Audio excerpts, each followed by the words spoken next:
to see by the dawn's early light what so proudly we hailed at the twilight's last gleaming, whose broad stripes and bright stars through the perilous fight over the ramparts we watched were so gallantly streaming, and the rocket's red glare, the bombs bursting in air, gave proof through the night that our flag was still there. Oh, say does that star-speckled banner yet wave for the land of the free and the home of the brave.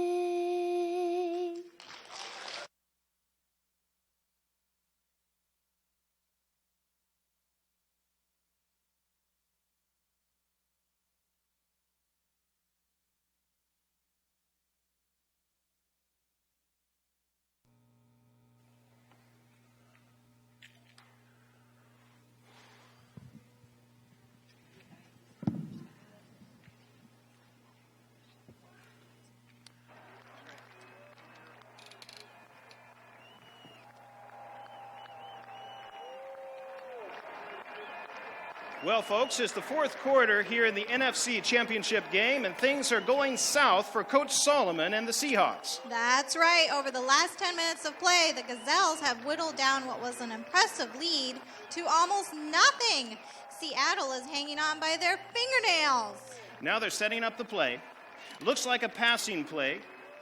The receivers are going wide. No, to the outside. Look to the outside. Bennett is under pressure. She's looking for an opening. She passes. No. Interception. Oh, no. Jenkins just picked that one out of the air. And look at him run. He's wide open. The Seahawks can't catch him now. Oh, don't you love it when offensive players have to play defense? No, I hate it. He's at the 30, the 20. He's going all the way. No, wait. He's down. It looks like he's slipped in the mud. I'll bet Seattle is happy they're playing this game at home. But was he over the line before he went down or not? Please. Well, folks, they're calling it good. We are down to the 2-minute warning, and the Gazelles have pulled ahead. What will Coach Solomon do now?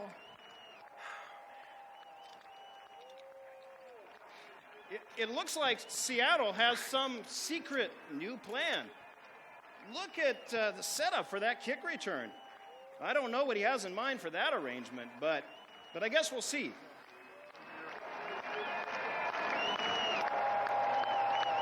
Oh, my word. I have never seen that happen on the field before. Man down. Well, they're carrying him off the field now. With any luck, that's nothing worse than a knee out of joint. Hang in there. You will be avenged. What an exciting game, folks. And it's still anyone's call. After losing a 30-point lead, Seattle has marched painfully across the field, and now they're hoping in the last 3 seconds to punch it in and win the game. All right, hey, we're in a tight spot. We got 4 yards to go till we're at the goal line, and everyone's expecting you to hand it off and punch through to score the goal, right? Yes. Well, that's exactly why we're not going to. Everyone's expecting you to. What I want you to do is pass the ball, okay? Just trust me on this. I promise this will work. Just pass it. Okay, Coach. All right.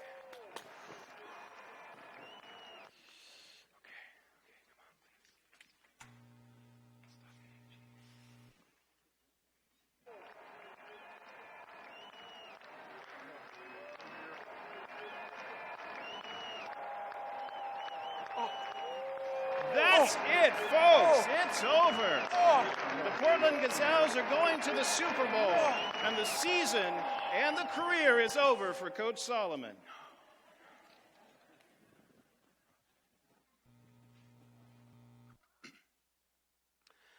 All right.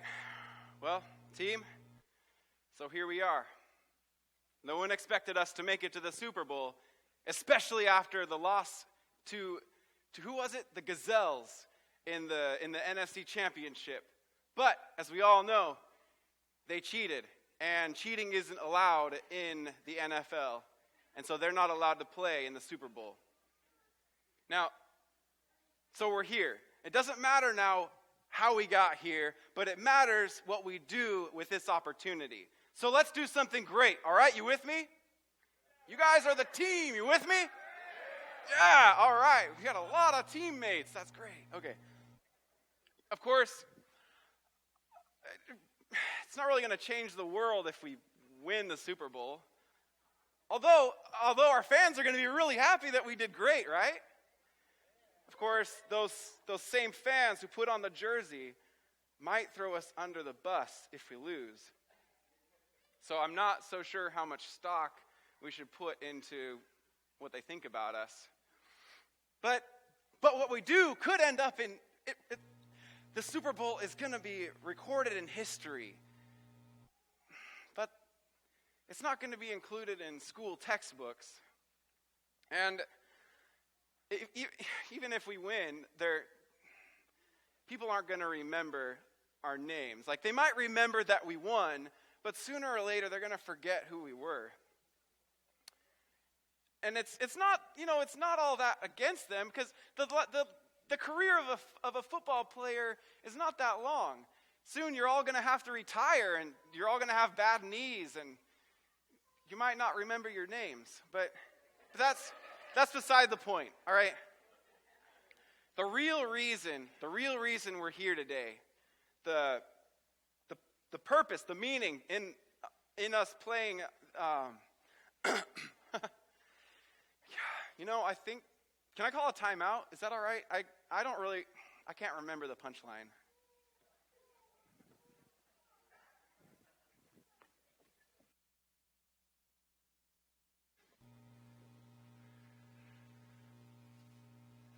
Well, let's hope he can get it together.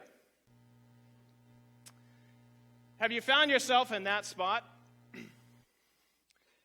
You're going full speed toward whatever goal you're going towards, and you suddenly ask yourself, so where am I heading again?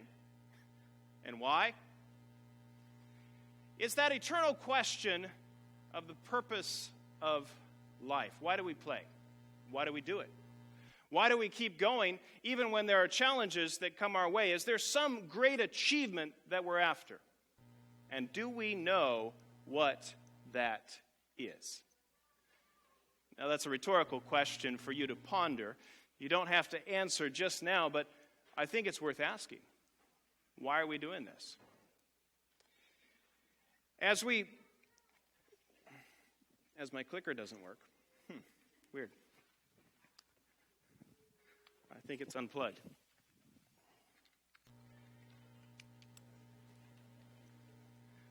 Time out. Okay. There we go. I got it. Now, where was I? All right, so the secret to winning. That's the title of the sermon today. Now, if you've heard some of the presentations that I've shared with you over the last few weeks, I know some of you probably weren't here, but I've talked about King Solomon. And King Solomon was an interesting story. He was born into royalty. His dad had an affair with his mom, and that's how they got together. But they kind of made amends as far as they could, and they moved on, and Solomon was born. And if they'd had digital cameras back then, I think it's fun to just imagine what his life development might look like in snapshots. If you've ever looked through a family album and you've looked at your own baby pictures and the different phases of life, it seems like, to me at least, that there are certain photographs that become iconic, that kind of capture a period of time. Do you have those in your albums too? Okay. So for King Solomon, I don't know what his earliest snapshots might look like, but maybe something like, oh, look at little Solomon. He's playing with his daddy's sword. He's pretending to kill Philistines, Click, we got a snapshot of that. But a little later in life, we actually have enough to go on as to what was going on in his life. There he is, snapshot at the coronation. He's now king of Israel. And if you could see a snapshot of that and look at his face, it would be of a guy scared to death. That's basically what he told God when that happened. Boy, I'm just like a child. I don't know my way around this place. And so he asked for wisdom. And the next snapshot I see is of a man who's attentive to life and the situation around him. He's trying to figure it out. And he sits down and he writes that book of Proverbs. Really, he collects the Proverbs, the wisdom of others, and he organizes it. He adds a few of his own. And there it is. The next snapshot of King Solomon is celebrating the joy of life. And we would have to be careful with this snapshot because it's that Song of Solomon image there. But if we could see him there, he's just got a beautiful expression of joy on his face. He's clearly in love with his wife. And then, click, got it. That's the good stuff. But that's fairly early on, and Solomon continues with life, and he does a few other things in life, some of which were not so good. And next we find him wandering away from God. And he has 1,000 wives. Okay, that's just not a good idea. We've talked about this. Click. It's kind of a big panoramic picture. There he is with all his wives. Click. But now we come to the end of his life.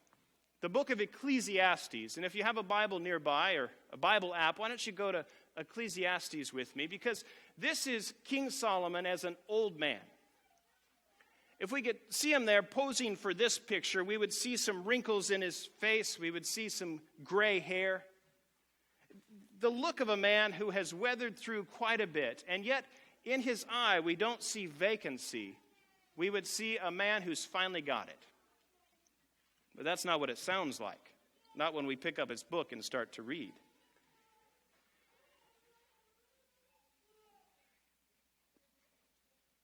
Instead, Solomon is giving a pep talk.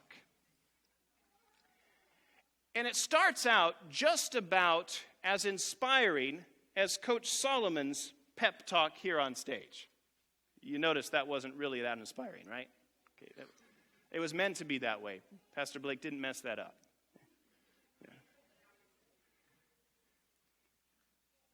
And he's trying to explain life. Well, to get it into a realm that we kind of understand and to start to put a face or an experience on that, I thought it would be fun for us to go back to something that happened about 8 years ago or so, when Peyton Manning, who's playing in the Super Bowl tomorrow, number 18, Broncos quarterback Peyton Manning, he had a contract with, I think it's the MasterCard company, and he would do these priceless pep talks. Do you guys, anybody remember those? All right. And they were basic wisdom for life. So I thought it would be fun to share just a few of those with you to kind of get us into the realm of what Solomon is doing here as we go to Ecclesiastes. Here's the first one. I think it's great advice for a lot of us. And now another priceless pep talk from Peyton Manning. Bummed about that gut. Wish you had rock-hard abs. Look, I'm going to be honest. Unless you're under the age of 23 or a professional football player, it's probably not going to happen.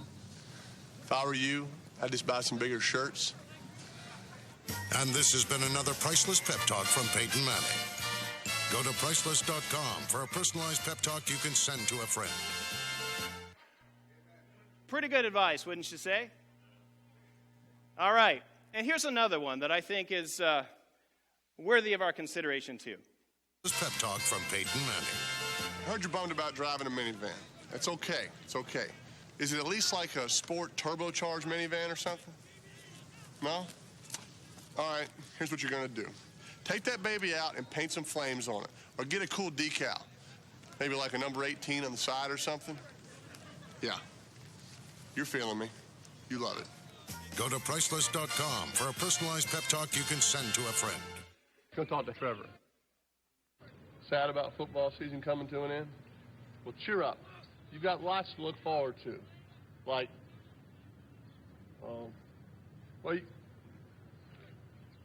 there's always...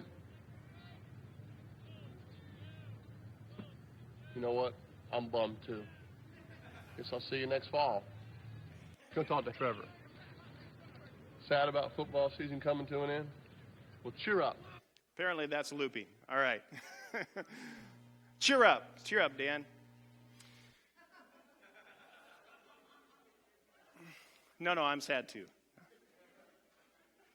You know, whether it's wherever we find ourselves in life, these are pretty good pep talks. So you have a personal goal. You want those rock hard abs, and well, you might just have to face the fact it's not going to happen. Buy some bigger shirts. Maybe you're worried about your image, your social standing. You have to drive a minivan. This is a pain that I know well. So make the most of it, right? Or maybe we find ourselves in that situation in life depicted by that last priceless pep talk, and that is that, at the end of the day, this just stinks, all right? Look forward to a better time. Football season's over. Yeah, I'm bummed about that too.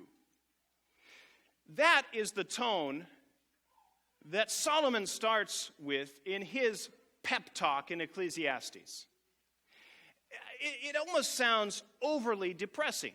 In fact, many interpreters over the centuries have looked at this book and said this is just Solomon in his old age being depressed. And many have suggested it shouldn't even be in the Bible because the guy's just lost it. All right, this is why they think so. Go to Ecclesiastes chapter 1, verse 2. Everything is meaningless, says the teacher. Completely meaningless.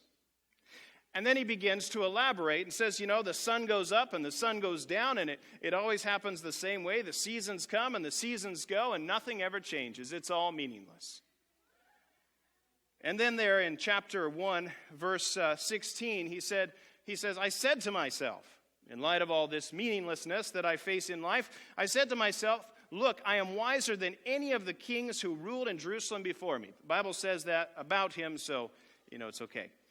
I have greater wisdom and knowledge than any of them, so I set out to learn everything from wisdom to madness and folly, but I learned firsthand that pursuing all this is like chasing the wind. The greater my wisdom, the greater my grief. To increase knowledge only increases sorrow. And so there is Solomon saying, okay, the season's over. My life is about done. That final snapshot is about to be taken, and it stinks. It's bad. Ugh. And about here, many of us stop reading. Say, yeah, thanks, Solomon. Because in chapter 2, if we get a little further into chapter 2, he does the same thing. He talks about his great pursuits in life. He talks about the building projects he's had, the acquisition of wealth, the relationships he's built, the slaves that he's purchased, all of these things that he's achieved. And he says, yeah, that's meaningless too. It's chasing after the wind. Verse 11 there in chapter 2, but as I looked at everything I had worked so hard to accomplish, it was all so meaningless, like chasing the wind. There was nothing really worthwhile anywhere. Really? So, Solomon, you're supposed to be the wisest man who ever lived, and you're going to do that to me? Think about what he's just done here. He's talked about the cycles of life, and he said nothing you do can change that. Then he's talked about the great achievements, and he touches on every category that we try for, career advancement, he's king, but, he's trying to achieve great things for his name. He talks about his housing. He talks about his wealth. He talks about everything, every category of stuff that we try to accomplish, and he says it's meaningless. Well, if that's true, King Solomon, then don't tell me that. Just let me live my life and think it means something. Don't just leave me there. But that's what he seems to do.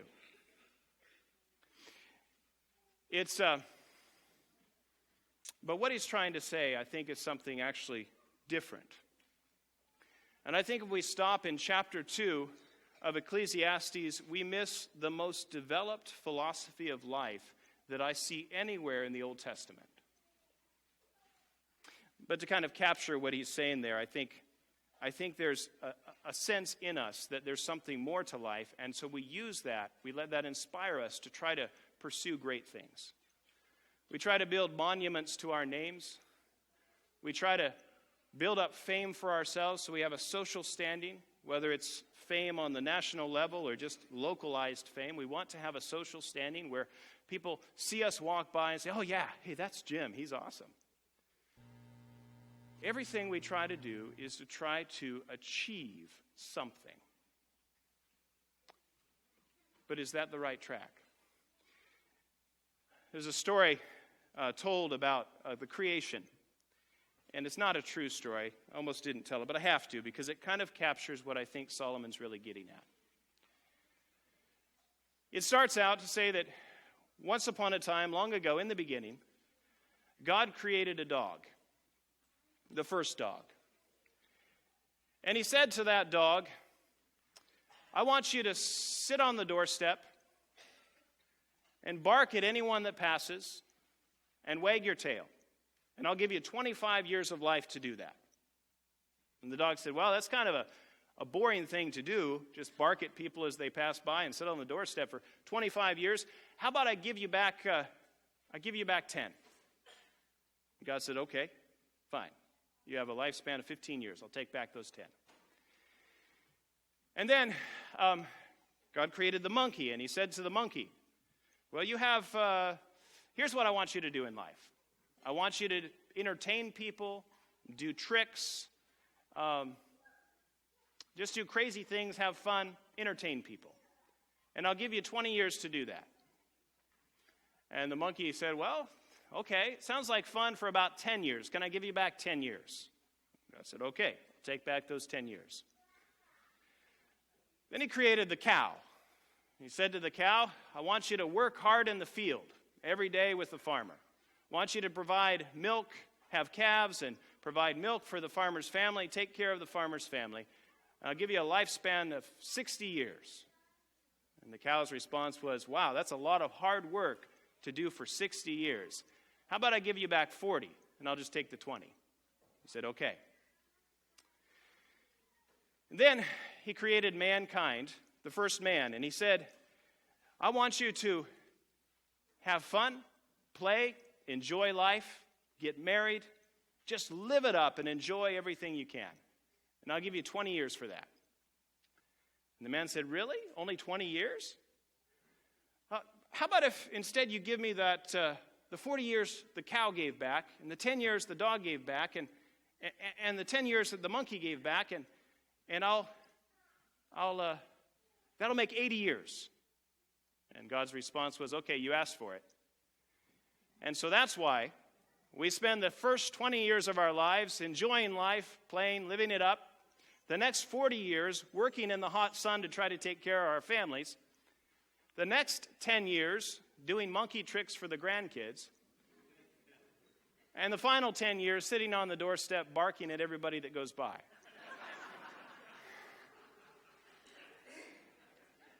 And so now life has been explained to you.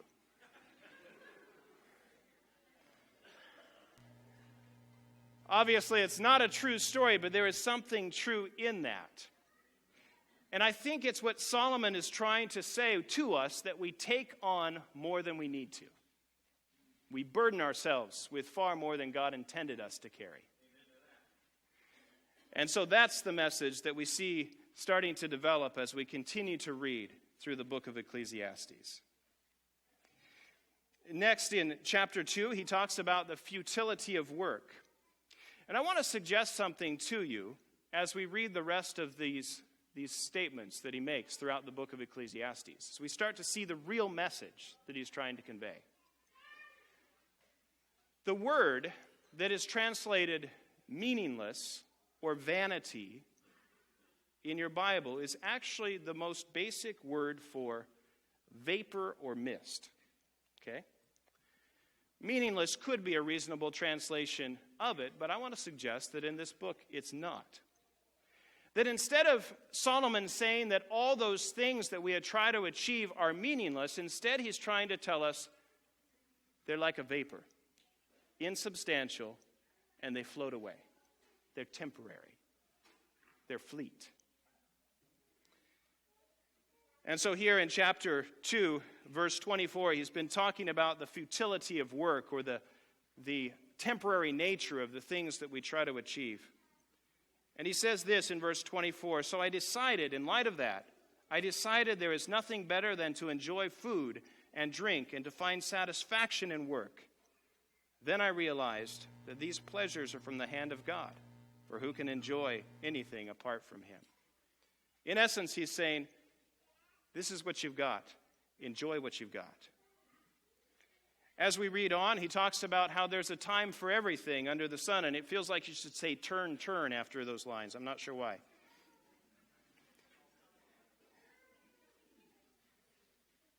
And he says, yet God has made everything beautiful in its time. And after that as well, he says in verse 12 of chapter 3, so I concluded, again, that there is nothing better than to be happy and to enjoy ourselves as long as we can. And people should eat and drink and enjoy the fruits of their labor, for these are the gifts of God. What are the gifts of God, according to Solomon? To enjoy what's now. And then he talks about the injustices of life, how sometimes the evil and the righteous people in the world get the same results. Sometimes the wicked prosper and the righteous don't. And he says, so I saw that there is nothing better for people than to be happy in their work. That is why we are here. No one will bring us back from death to enjoy life after we die. In other words, make the most of it now. And in chapters 4 and 5, he talks about a variety of things, and he gets to the futility of wealth. There in chapter 5, verse 18, he concludes this after saying that wealth won't make you happy. He says, so, even so, I have noticed one thing at least that is good. It is good for people to eat, drink, and enjoy their work under the sun during the short life God has given them and to accept their lot in life. And in chapter 6 and 7, he says some more very important stuff. And then he talks about wisdom in chapter 7. In verse 15, he says, I have seen everything in this temporary, it's that word vapor again, this temporary life, including the death of good young people and the long life of wicked people. So don't be too good or too wise. Why destroy yourself? I kind of like that one. Don't be too good or too wise. Why destroy yourself? On the other hand, don't be too wicked either. Don't be a fool. Why die before your time? And here seems to be the real message of this. Pay attention to these instructions, for anyone who fears God will avoid both extremes. And then as his pep talk continues, he talks about how death comes to all in chapter 9.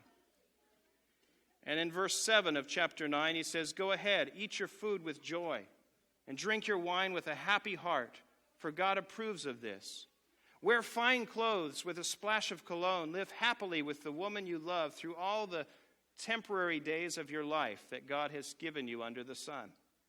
The wife God gives you is your reward for all your earthly toil. And maybe we could switch that around too. The husband, right? Hopefully he's a blessing. Whatever you do, do well. For when you go to the grave, there will be no work or planning or knowledge or wisdom. And then chapter 10, he goes into some of the ironies of life. And he continues his argument. But are you catching a theme? Are you noticing that he keeps coming back to the same idea?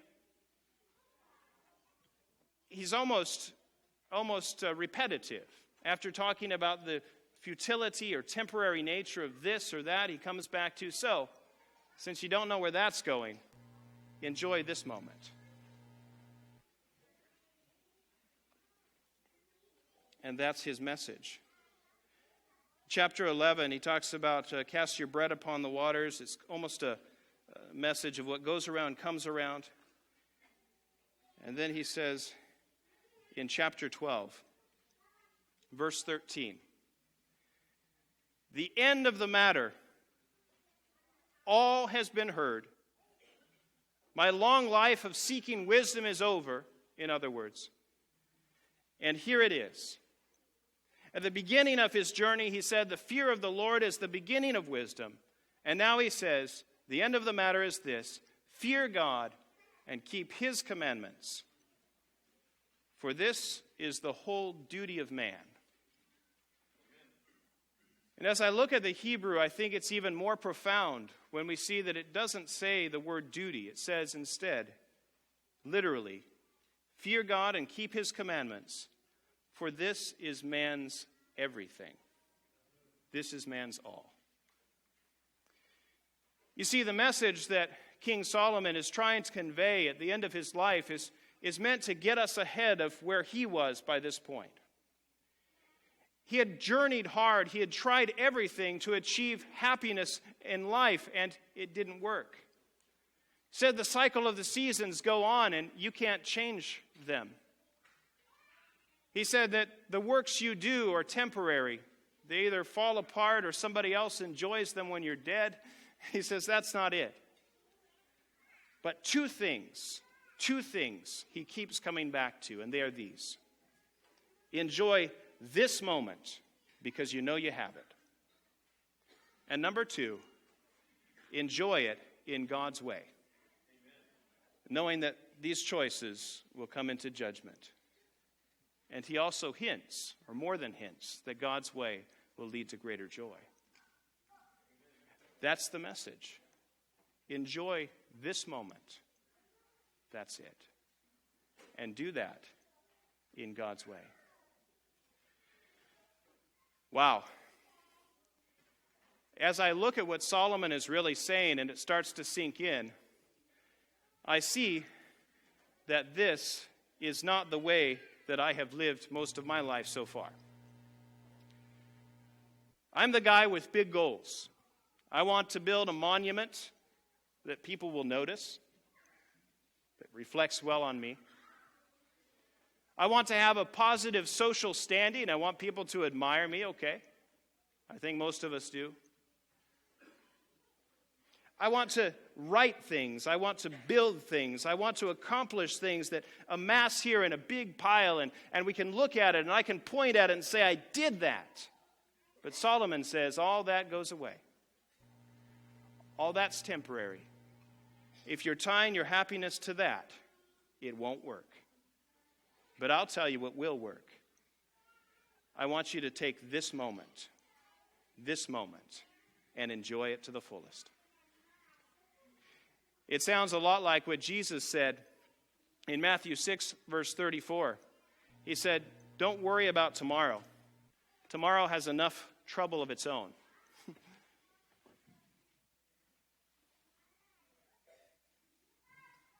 And so though I can't be nearly as funny as Peyton Manning's writers are, I want to give you just a couple of priceless pep talks, okay? So you say you want to be famous. You want people to admire you from afar and think you're a great person. But I want to tell you this. Here's what you need to understand. You know that nose that you have when you look in the mirror that you don't like? When you become famous, that just goes on the big screen. My advice to you instead is to enjoy those people that already love you with that nose, okay?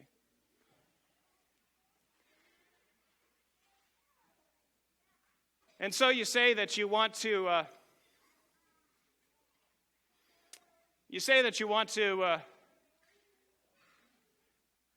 build a big house with 23 bathrooms, big mansion on a big estate, right? I want to suggest to you that all that means is that you have to clean 23 bathrooms. My advice to you is that you get a one-bedroom apartment with one bathroom and you get a big can of Lysol, and it'll work out better for you. You see, as Solomon is talking about these things, he's really trying to tell us to just simplify life and enjoy what we already have. That's the message. That's where he's going with this. It reminds me of a classic story that you've probably heard in various ways, where a businessman is said to have been on a beach somewhere and little time to enjoy the beach because he was on business. And so he's rushing by on the beach to one appointment, and he notices this man sitting with a straw hat in the shade and a nice glass of ice-cold lemonade just sipping away. He thinks, boy, doesn't that guy have anything better to do? And the next day, he comes back by for another appointment. He sees the guy sitting in the same spot, same new glass of lemonade, same shade, just enjoying life. He's got a relaxed look on his face. Well, this is bothering the businessman, so after a few days of this, he stops by and he says, hey, man, don't you have anything better to do? And the guy says, no, I already caught enough fish for the day. I'm a fisherman, I've got enough for the day. Businessman pushes back and says, well, don't you want to catch more? You could make so much more of your life. I said, okay. So you catch more fish, and then you can sell those fish and turn it into money. And the man who's sitting there in the shade says, and then what? The businessman says, well, with that money, after a while, you get enough money, you can buy some more ships. The man rocks back on his chair, takes another sip of lemonade, and says, and then what? Well, you have more ships, you can catch more fish, you can hire a whole crew of workers to fish for you, you can make a lot of money. And the man sips his lemonade again, takes a deep breath, and says, okay, and then what? Well, then you'll be rich. And then what? Well, I suppose then you can do whatever you want. The man says, yep, that's what I'm doing right now.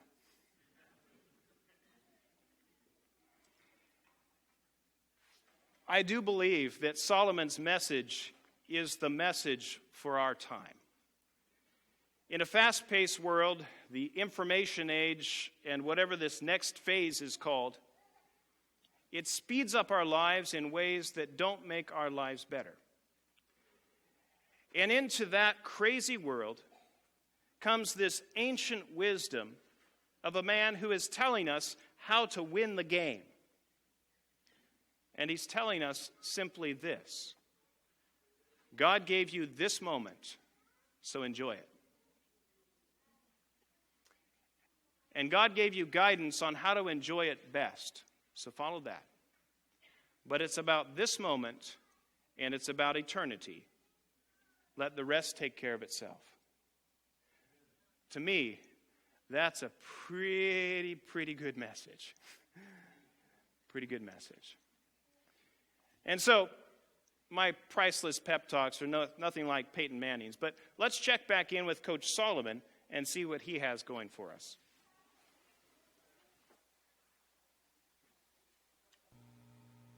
And so that's how I want you to play today, team. You got it? I want you to play for the moment. Play for right now, because you're not going to get this back again. When your knees are shot and nobody else remembers your name, not even yourself, play for your future too. Play for who you want to be in 30 years. When you're going up the stairs, you have to stop part way to catch your breath. Play for the moment. Play for now. You guys, you got to get this. All right. Are you with me?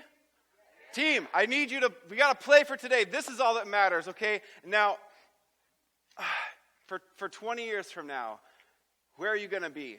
Are you going to look back on this moment and remember that you gave it your all? Are you going to remember that? All right, well then let's go. Let's do this. Let's go, team. All right, let's go.